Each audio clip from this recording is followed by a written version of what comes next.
Morning. Morning. March 17th, Johnny, St. Patrick's Day. Patrick's Day, yeah. Gonna give him a tune for all my Irish friends and all Irish people of it generations. Whose birthday is it? Of it generations, John, they've suffered some fucking Shit. off of British, yeah. Here we go.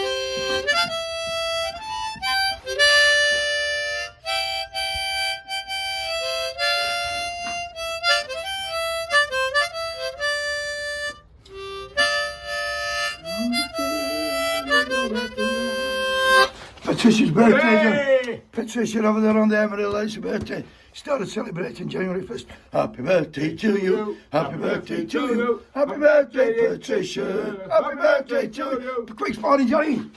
One. Oh, that's enough.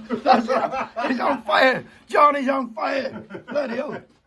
Today, John, we've been St. Patrick's Day. I thought, what better way to pay tribute to an Irishman, Mick Lynch. Mick Lynch, Mr. Lynch. Yes, but spoke in the badge as he says that. But just before that, John, I was marching with teachers yesterday. A beautiful bunch of people, and a lot of people think teachers got an easy job, and they've not. They take a lot home with them. I woke up this morning to hear that Ruth Perry, a head teacher at a primary school down south, she took her own life after the school war, downgraded by Ofsted. So, it's a lot on the shoulders. A lot on the shoulders, yeah, a lot of kids' responsibilities. So rest in peace, Ruth. Cocker. And when you're wanting fucking teachers to get back to work and have a pay rise, you can all fuck off. Back to Mick Lynch, John. He were on telly yesterday. The media were out to get him, as they always are. And Sky News presenter Jane Secker had to go, listen to this. Technology's here. Railways becoming less popular, less reliable. People are going to stop relying on the railways. Well, I don't think that's true. That's a government line that you're putting out on their behalf. You don't know railways. I'm not going to have you stand there and accuse me of being a government mouthpiece. That's what you are. You got to send a fucking big face first joke. Yeah. He's right. Well said, Mick. You've got to say, well done, Mick.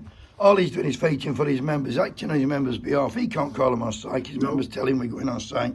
So hats off to him. He's the kind of union leader I want. He's fighting for a little bit more money, but more job protection, John. The thing is, what the government, I mean, not the Rail Delivery Group, the government, in fact, who was doing the negotiating, telling Rail Delivery Group what to offer. They wanted to fucking finish all station staff, all ticket sellers, all guards on trains. They wanted driverless trains. There'll be no fucking left. So why would they agree to that, John? They won't. Where's my glasses, John? I've got my glasses out because he made this statement a bit back, and it's so in today's fucking climate. And he said, the super rich have never been richer. The accumulation of profit is responsible for price rises. A hospital poverty can't be blamed for pushing up the price of petrol. Wages are chasing prices. It's not the other way around. So well done, Mick. And they're back on strike tomorrow, RMT. So if you're here to pick it, you can get near, get on picket line, support them. I'll be in Sheffield with them lads, Martin, Joe, and the rest of them, supping their tea and eating their biscuits and having their crack and fighting with them. Have a great day, everybody. Happy St. Patrick's Day. Wakey, wakey!